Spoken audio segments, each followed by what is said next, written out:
Hey guys, I'm Pixel Dan, and today we're gonna check out the 8-bit Mega Man figures from Jakks Pacific.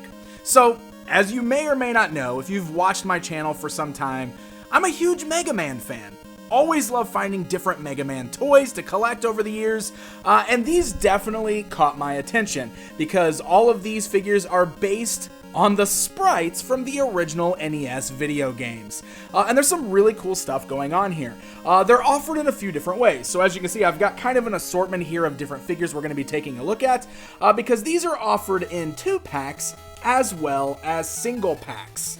So the little single pack figures here just include one action figure, and as you can see, there's a whole variety of them, including regular Mega Man, there's Cut Man, there's Mega Man with the Hyper Bomb power, Mega Man with the Rolling Cutter power, Elect Man, and Mega Man with the Ice Slasher. So I've got most of those here. I believe the only one I'm missing is Mega Man with the Rolling Cutter, but we've got Elect Man, we've got Mega Man with the Bomb power, we've got Cut Man, and we've got Mega Man with the Ice Slasher. And then we've got these 2-packs here. These, I believe, are exclusive to GameStop stores, at least that's where I bought mine.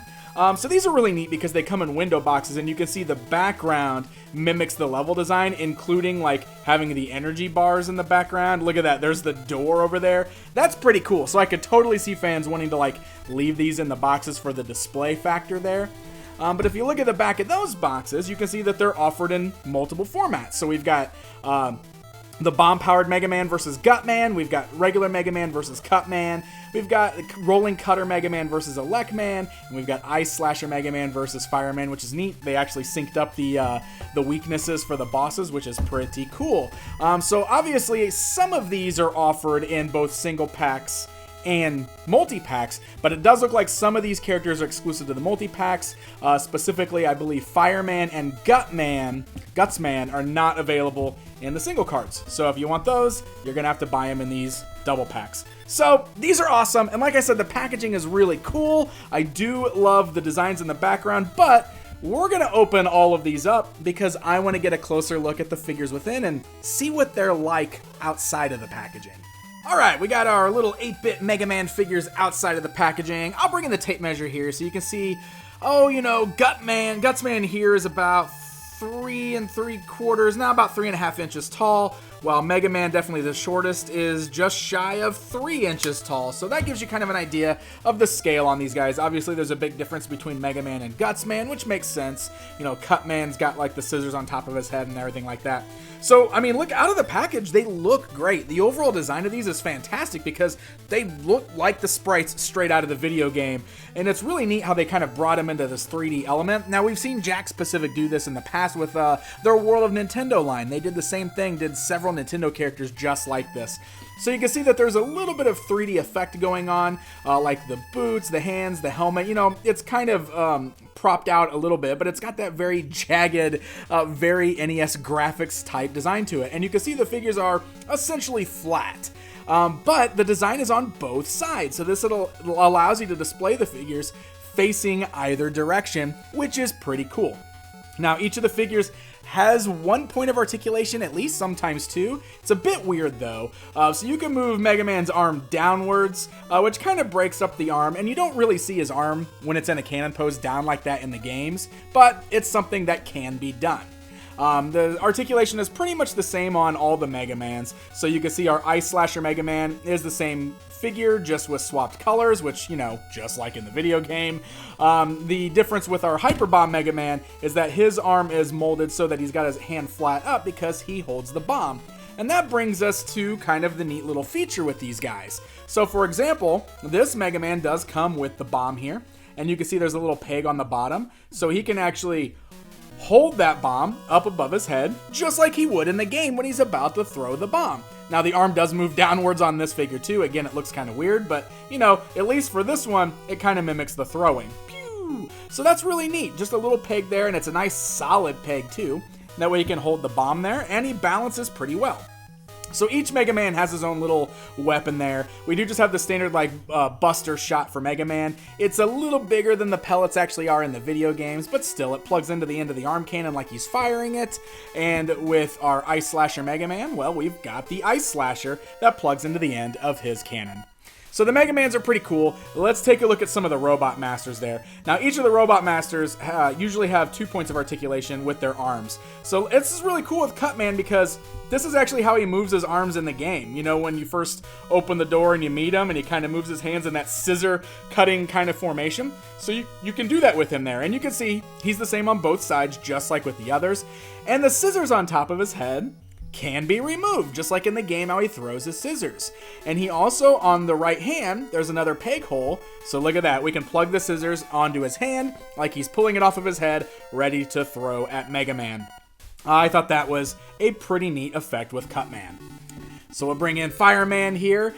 Same deal with him. You can move, his arms can just stay at a side, or you can kind of move them outwards there, just like that, which is pretty great.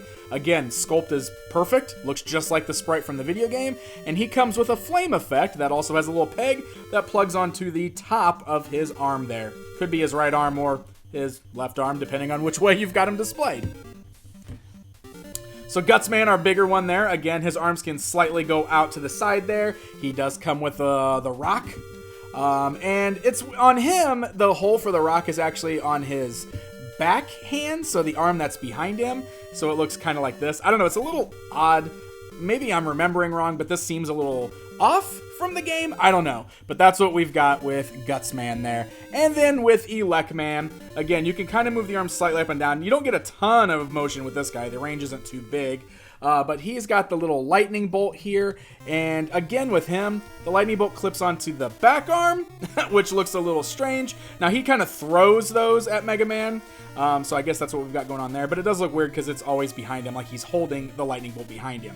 So one more thing with these. What's really neat is that the pegs on all of these weapons are the same size. So if you want to, you can actually swap the weapons around and intermix them. Now, obviously we've got Mega Man with his appropriate colors for the Eye Slasher, but I still think this is a fun design because this does allow you to kind of mimic Mega Man's ability to steal powers, and you can plug in all the different villains' weapons onto his arm cannon, which is just kind of fun. Look at that. How neat is that? Pretty cool stuff. So you can swap those around between all of the figures. One more thing I wanted to show you guys with these. If you buy those box sets, I talked about those little inserts there inside the boxes looking like the levels. So it's just cardboard, but look at that. You can actually remove those from the window boxes and they stand up pretty well on their own. So really, if you want to remove those from the packages and you want to display the figures, look at that. You can actually kind of make these like little diorama pieces here for your various figures. Let's see, we'll put Cutman in here. Just to do that. Yeah, you know, just to show you guys what you can do. How neat is that? So now you've kind of got these little backdrops that work with the figures. They stand just fine on their own outside of the boxes, so I think that's pretty neat. Kind of gives you an alternate way to display the figures if you want to do it. So there you guys go. There's a look at these newer 8-bit Mega Man figures. These have been out for a little while. They did kind of come out, I think, towards the end of 2018. I've been kind of picking them up gradually as I come across them. As I mentioned, these 2-packs are being found at GameStop stores. They retail for $9.99. The individual ones I was finding at Walgreens stores, and they retail for $4.99. So you're looking at $5 per figure is basically what you're getting out of these. I think they're a lot of fun. I really do. I think they're going to make for great display pieces. If you're a big fan of the original NES games like me, I would recommend picking these up. I think you'll really like them. And I kind of hope Jakks continues these because I'd like to see different Robot Masters from different video games. I think that'd be a lot of fun to get Mega Man 2 and onwards. So come on, Jakks, give us some more Mega Man toys. Hey guys, thank you so much for watching this video. If you enjoyed it, hit that like button, leave me a comment to let me know what you think, and don't forget to subscribe. Until next time, my friends.